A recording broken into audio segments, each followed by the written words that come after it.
Well, we'd like to welcome everyone to another session here at the CPaaS Acceleration Alliance. We're excited to have the team from IDC with us and have a discussion about the new report that they're putting out here in the coming weeks. And so we're excited to have a little bit of a preview with that. Let's start with some introductions. Courtney, why don't you kick us off here? Great, thank you, Kevin. My name is Courtney Munroe. I'm a research vice president at IDC, and I cover the CPaaS sector as well as other telecommunications topics. Excellent. Hi there. And your colleague, Melissa. Yeah. Thanks for having me. Melissa Fremeijer-Holtz. I'm located in the Netherlands, part of IDC Europe. Part of the enterprise comms team, also looking at CDN and Edge, but as part of enterprise comms, having a very special focus on CPaaS. Excellent. CPaaS is our favorite topic, so we're very happy to have the two of you here. And let's bring in my colleague Rob. Why don't you lead us off here on our first discussion point? Yeah, it's great to have you here in this session, guys. I mean, Melissa and I have talked about doing this for quite some time, and I'm really happy that Courtney joined as well. And we get the view from, let's say, the Americas and Europe and international. I think it will be really interesting to see the differences between different parts of the world, if there are any. And really looking forward to hearing more about your new Marketscape. I remember the previous one goes back to 2021, so the new one is due, right? There's been so much activity in this space. So I would like to really ask you guys first where you are in the process, how it's going, how are you doing it, how many people are you talking to, how is that working? Okay, I'll start. So the Marketscape is covering 24 companies across the world. These are companies that are based in North America, Europe, Asia Pacific, as well as Latin America. The criteria we put forward is that you have to have at least 50 million US in revenues and offer services multinationally. So, we want people who are not just offering CPaaS in one country, but offer it in multiple countries and multiple continents as well. Most of the companies here offer the service in multiple continents. It's been an exciting report. We are in the final stages of finishing the report, and we're looking to publish it in April of 2023. This is a report that IDC does about every 18 months to 2 years. So there's been quite a lot of developments in the industry over the last 2 years, and we're really looking forward to sharing this with people. Great. If you look back at the previous one, 21, and this one in 23, is the method that you use, has that changed much? Is the landscapes very different, except for, of course, there are many more vendors? I would say that absolutely there are more vendors. There's a lot of companies that have jumped into this market. It's been on a tremendous growth curve over the last 5 years, as you know. So it has attracted a lot of attention. And I would say we've seen a diverse range of companies in the Marketscape. There's the core group of companies who've been doing this for the last decade. The Twilios, the Vonage, MessageBirds. There's a lot of IT companies that have added CPaaS to their portfolio, right? So you have companies like, ALE. You have companies like Cisco, Microsoft, Avaya, who are, have a CPaaS as a significant part of a portfolio. And you have the telecommunications carriers. They have also jumped into this market, and several offer full-blown CPaaS platforms as well. And then you have emerging software companies who are trying to leverage growth in this segment and who have jumped into sort of AI-driven conversational platforms as well. So a very diverse range of providers, as I said, which is different, slightly different from what we've seen over the last 2 years. Right. Yeah, I think it's interesting what you mentioned that the categories are a little bit starting to blur more and more, right? I mean, Right. there's so much overlap now between UCaaS, CCaaS, and CPaaS. So it'll be interesting to see how you end up making sense of all of this in your next Marketscape. I'm curious, Melissa. I mean, I imagine you focused more on the European vendors and Courtney a bit more on the American vendors, and then you split the APAC, or how did it work? Yeah, that's actually spot on. I mean, there's quite a number of CPaaS vendors headquartered in Europe, right? Originated here and, of course, also expanded globally. Think of the likes of MessageBird, Infobip, Link Mobility, and Cinch, of course. It was kind of natural for me to take them on, and of course, we have a division of the rest of CPaaS vendors, and I guess Courtney looking more at the kind of the ones headquartered in the US, but for the rest, we kind of split it up evenly in that sense. So that gives a very good overview of the market for us both. And that's kind of interesting because if you look at the UCaaS market, that's still very much dominated by US players, I think, right? So would you say the CPaaS market is very different then in that sense?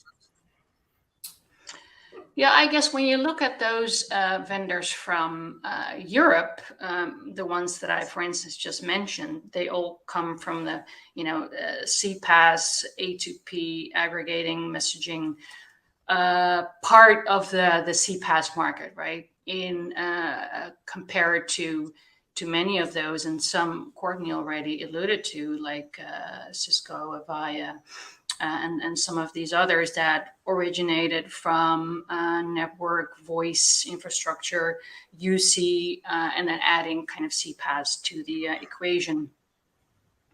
Yeah, I would also add that while most of the revenues are derived from North American and European companies, there's an amazing diversity of companies and new markets that are developing. I think I see outside of Europe and North America, I see India as a key hub with substantial amount of developers there from all companies, but it also has a thriving competitive market.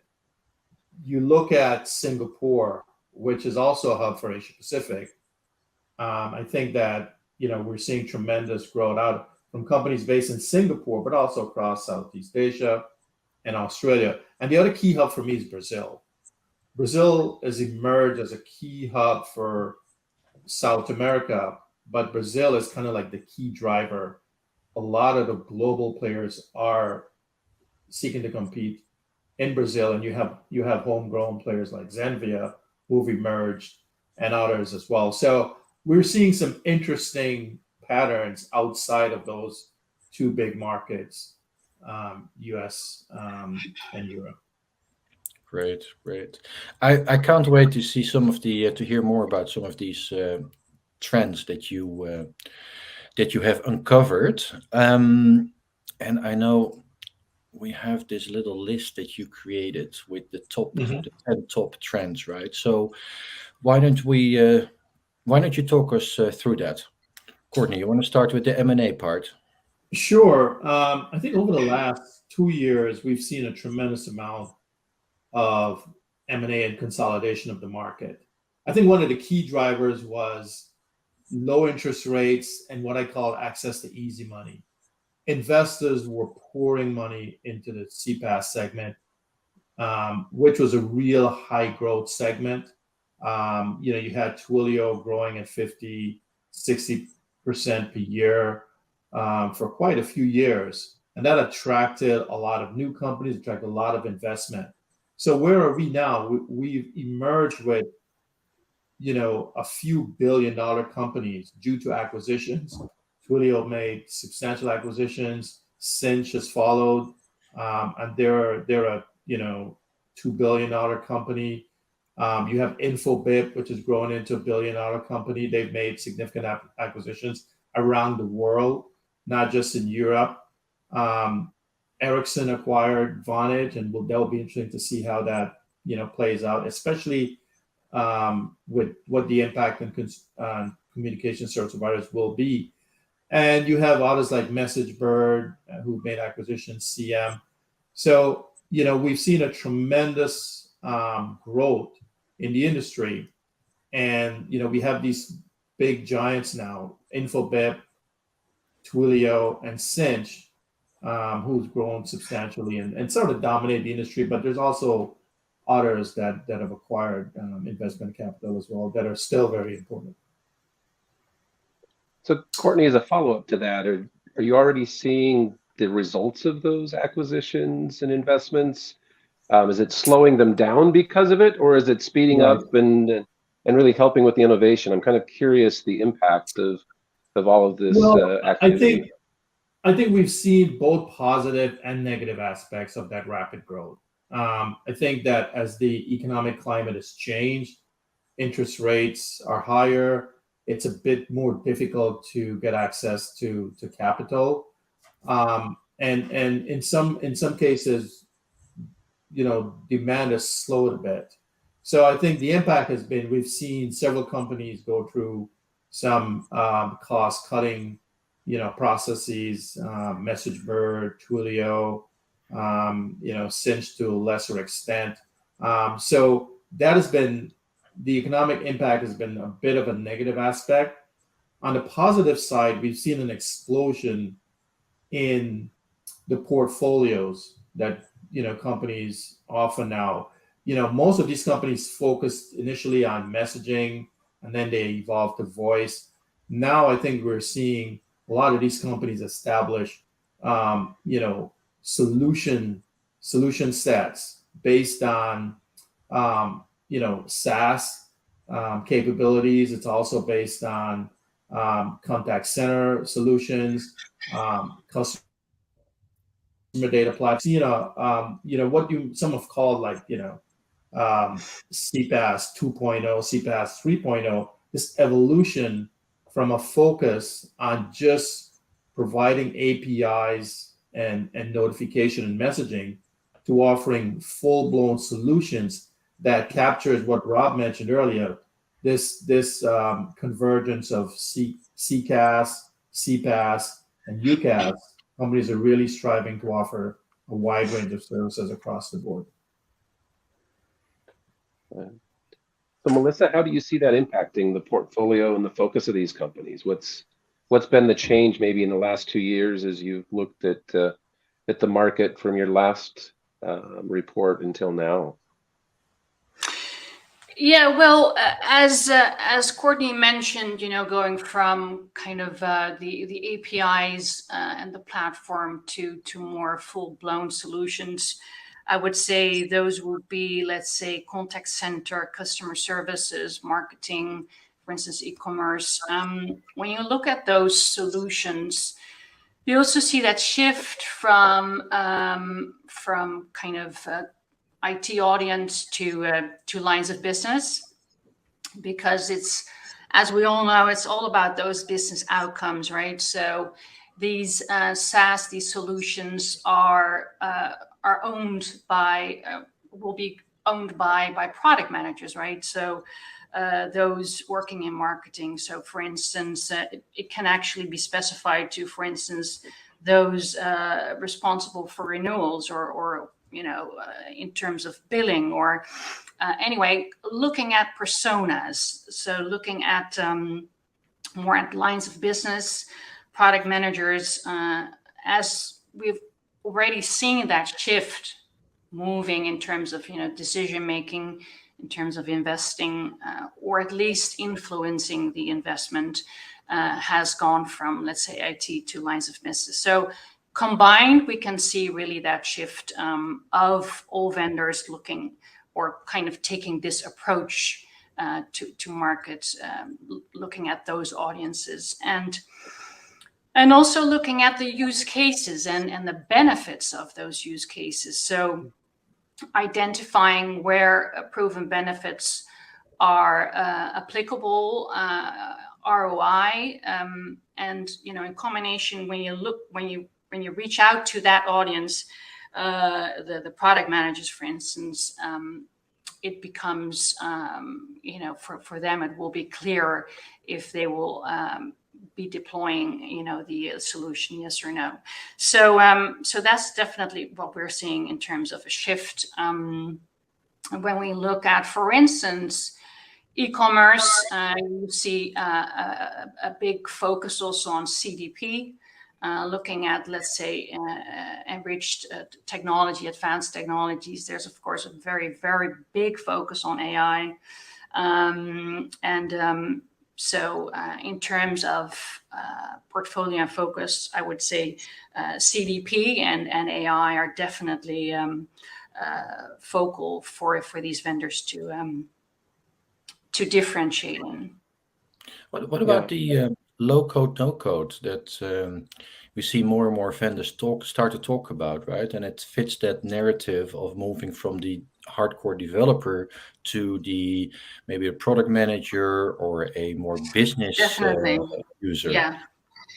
Yeah, they're a very important element, of course, when you shift to this audience, that they can actually really work with CPaaS and can also automate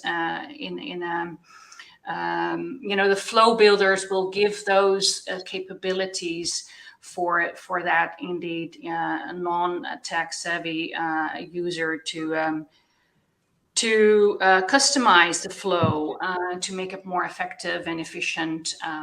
Of course, also incorporating that automation, and an even further step would be orchestration. So definitely all vendors are or having this in place, flow builders, or having it on their roadmap. But I would say like 90 to 95% have this as part of the portfolio. Yeah. So Rob, I'd like to double click on this just a minute, because I think we're highlighting a really interesting point in our industry where we're moving from a technical buyer to a solution buyer. And so I bring this up kind of on two directions. And Courtney, I'd like your input on this, because I think one is that's where we're going to see the expansion of the market opportunity, right? Because now we have a whole new set of buyers coming in and consuming CPaaS. But I also have to imagine that will impact some of the vendors and their ability to sell solutions versus APIs and technology. So I'm a little curious on, in your discussions, if you've gotten a sense of where that's another growth opportunity versus maybe that impacts the growth of certain individual companies because they're not able to make a solution sell versus a technical sell. Right. No, that's a great point. And I think, if you step back and look at where we are, today, a few years ago, companies were really focused on digital transformation and interacting with their customers, partners, suppliers on digital platforms, leveraging digital tools. Once they've done that, they began to shift to, customer experience. How do we take all of this and really improve the customer experience? How do we take all this great platform and really reduce costs, as Melissa said? What are the benefits? And then how do we enhance and retain customers going forward, and even add value organically to what we sell to existing customers? So I think that is what we're seeing now, and the companies in the industry are responding with various tools, low code, make it easier for for non-developers to develop these solutions, but also provide additional tools, right? Leverage AI for more personalization. I think that's key. Offer sort of a unified API that can really leverage various channels and put it all together neatly for companies to understand who they're targeting, what's the result, and then how do I basically tweak my communications platform to improve it. So yeah, a big difference from just implementing and sending out notifications to figuring out how best to communicate with my customers. How do I differentiate, personalize, and what's the benefit? How do I improve on that? Yeah. Well, that brings us to the next trends, I think, that you spotted, and that's really that shift from we talked about CPaaS 1.0 to 2.0. Maybe traditionally CPaaS was very much about messaging and messaging campaigns, and that was the top of the line. And now we're looking at much more omni-channel, voice, video, intelligence, etc. Can you say something about that, maybe, Melissa?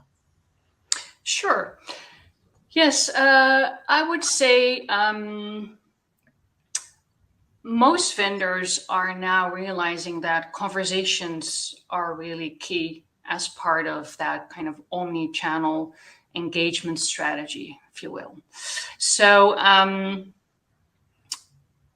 looking actually at kind of, the Marketscape and all the portfolio and looking at all the communication features, I would say most of them have the whole portfolio in place, from voice to SMS to email, video, and OTT messaging, two-factor authentication. And especially so, combining, for instance, that voice, but also SMS, but also OTT messaging and social integration to really enable that very highly interactive, engagement. So the omni-channel engagement strategy especially for instance in e-commerce is of course key, to have that kind of conversational solution as part of, for instance, the sale, but also before that, so pre-sale, so as part of a campaign, make it as interactive and intelligent and personal as possible, and of course also post-sales, post-commerce, if you will. So really kind of tying that conversational element across that whole, let's say, customer journey. That said, some vendors are still very much focusing on voice and SMS and some kind of emergency services, IoT, and are not really yet looking at that, conversations piece.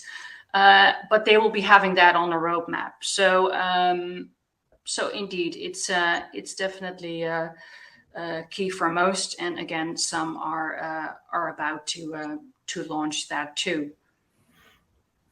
Yeah, I love that term, conversations, Melissa. I think that's a great way to frame where we're going from APIs to A2P to conversations. So correct. I really like that language.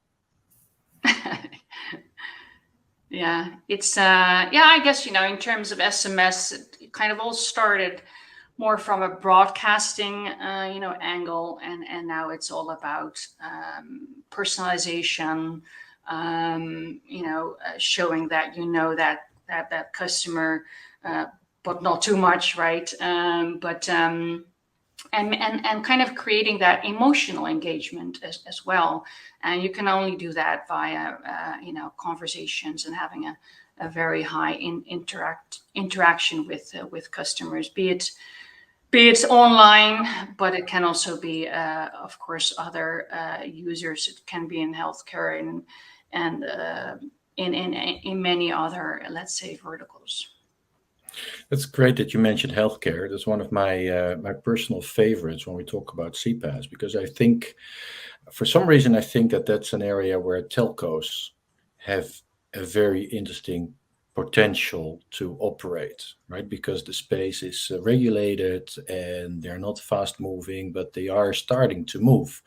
So I'd like to talk a little bit about some of the trends on your list that relate to telco and telco CPaaS.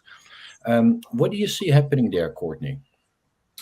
Well, I think it's a diverse range of strategies we're seeing evolve. Some companies, um, have like a strong CPaaS platform. AT&T has the AT&T Marketplace. We've seen KPN. They've dabbled with a marketplace. For example, T-Mobile is launching a sort of a developer platform as well. So some companies have decided, look, this market is big enough, it's growing fast enough, it's impacting our legacy sales. We have to, have a presence in this sector, and they've invested as such. Others have partnered with CPaaS providers. They leverage other platforms to offer some CPaaS capabilities. We've seen, BT, Orange, Vodafone go that route. And I think you're seeing also some of the emerging players in the Middle East.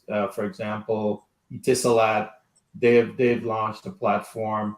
They're partnering CPaaS providers as well, but a lot of it is in-house and based on their own personalized platforms. So it's still early days for telcos. We believe, we think that, they still have to integrate a lot of the different offerings that they have. A lot of them are doing, for example, some are focusing on voice, some are focusing on messaging. They're not really, they have not pulled it all together yet. But I think that they all realize that, hey, this market is legitimate. There's strong growth. It's impacting our revenues. We have to have a place at the table. I think the other key thing to mention, we'll be interested to see what the impact of the GSMA's Kamara initiative will have, right, on helping telcos establish a strategy leveraging API platforms and integrating APIs in the back end as well. I think that's going to be, transformative over the next 2 to 3 years. Yeah, we see a lot of telcos be very active on that side, and perhaps right now more on the technical and standardization side. But the next phase, of course, will be use cases and commercialization and bringing those to market, and working together. And that was mentioned here before. Partnerships are such an essential element now in this space, right? It's almost impossible for one company to do everything, and certainly when you start to think about the role that telcos can play. So, what are the sort of the trends that you see there in terms of co-creation and the impact on the channel? I think that if you look at some of the big CPaaS providers, Cinch, Infobit, even Twilio, they all have established relationship with telcos, and they basically have said, look, we can go to market together. With the network and basically the interconnections you have, especially on the mobile side, and you can use our expertise to resell as well. So we're seeing some interesting cooperation there between telcos and the CPaaS providers. I think we're also seeing the systems integrators play a major role in the growth of CPaaS. They're partnering with CPaaS providers, particularly to attack specific verticals. So to develop specific use cases in education, in healthcare. We think that's going to be increasingly important as we go forward. And then those relationships between telcos, systems integrators, and CPaaS providers as joint partners going to market with various use cases we believe is going to be, very interesting over the next 2 years. I don't know, Melissa, if you had any thoughts as well on that. Well, yeah, I think for CPaaS vendors, like that we have in the Marketscape, kind of going back to the Marketscape and the relationship between those vendors and telcos. As you mentioned, it's a special relationship because the CDN vendors, being aggregators, sometimes initially being a provider to telcos being a provider to the CPaaS vendors, being each other's customers as well, right? So that is always the case. I mean, they have that partnership, vice versa, if you will. But we see that some of the vendors are kind of going beyond that and are really focusing on telco CPaaS or enabling, CPaaS for telcos as an offering to their end users. What we also see is that some of these are then adding a lot of security capabilities and services, for instance, to secure SMS channels. I mean, there's a lot of SMS for MNOs. It's big driver of revenue, right? So in terms of fraud, smishing, but yeah, there are so many kind of things like smishing, but also let's say flash calling, which is kind of like an authentication without actually driving the SMS revenues. So I don't know if you know about flash calling, but those things are of course kind of diminishing revenues for telco. So some of these vendors are really focusing on that, and I guess and that's a good thing to see. And I think that actually that trend or that focus will also be followed by some of the other vendors, especially also as you see, as Courtney alluded to, kind of the developments coming from GSMA, Camara, Open Gateway, which was just announced, really opening up the APIs. So telcos actually having a lot more prominent role, I guess, in future. So. So vendors will really want to, I would say, play a role together with telcos in that, co-creation platform, digital fabric, marketplace, all kind of improving that innovation focus and faster time to market and all of those good things that come from co-creation. Kevin, what do you think? Are you going to buy the Marketscape report when it comes out in April? Absolutely. No, I think that there's some really key elements that have come out of this conversation. We have a unique position here at the CPaaS Acceleration Alliance where we're engaging with a number of telcos and vendors and so forth. And the comments that have been made, I think, track very closely with what we're seeing out on the street. And so to have this data behind some of those conversations, I think is really important and kind of validates, where we're going as an industry. I think that we're in a very interesting transition from, into a value proposition, where with this advanced technology and selling solutions, I think it changes the value proposition for these companies, which I think they all need after being crushed over the last 12, 18 months.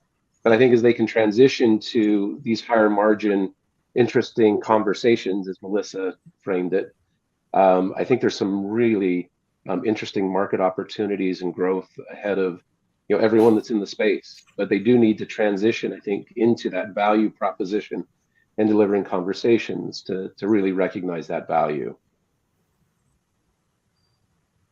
Yeah.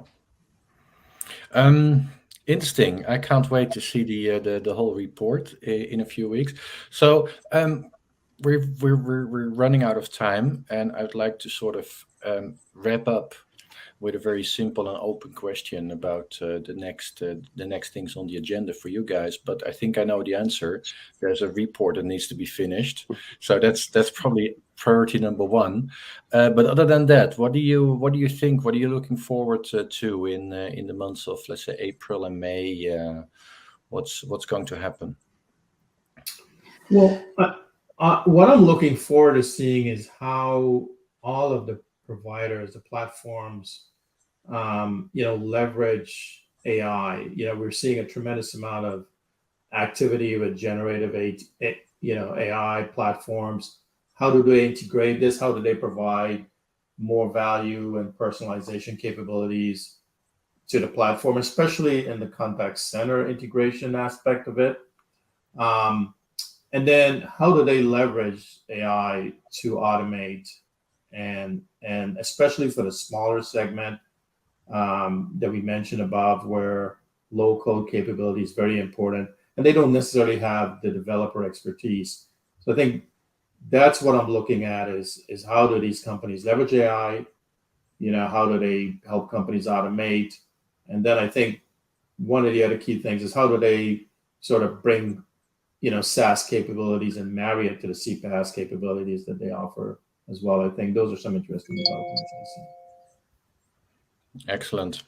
Sounds great. Melissa, what are you looking forward to for the next couple of months? Well, definitely what Courtney also mentioned, but let me take it into kind of the research, take it from my research angle, because you mentioned also kind of differences between, for instance, the regions. What's coming up for us are survey material, which really looks into adoption, preferences, but also inhibitors to CPaaS solutions. What are these enterprises really looking for in terms of use cases, and so on and so forth. And so that's something that's actually coming up from a research perspective, and which will give us a lot of insights also into those, enriched capabilities like AI, but also wrapping around a lot of services, which are always, revenue generating for these vendors, and really helping these enterprises become, digital first companies by means of CPaaS and, of course, the SaaS offerings too. So look out for those results as well, because they can also give a nice view on regional differences too. Great. I think that's cool. Kevin, final words from you, perhaps? Well, once again, thank you for joining us. I think this has been a great session. I know that our members and audience will get a lot out of this, because I think you've hit on some key trends that need to be the focus of their strategies moving forward. And we're excited as a group to keep that dialogue going. We've got some shows and events that we're planning that will give us a larger opportunity to really get into some of these details and discuss them. And so we look forward to inviting you back and having a deeper conversation as we move along. So thank you for your time. Yeah. Well, thanks for inviting us. It's a pleasure working with the Alliance, and looking forward to working with you some more in the future. Thanks. Looking forward to the next session. Thanks, guys. Thank you. All right. Bye-bye.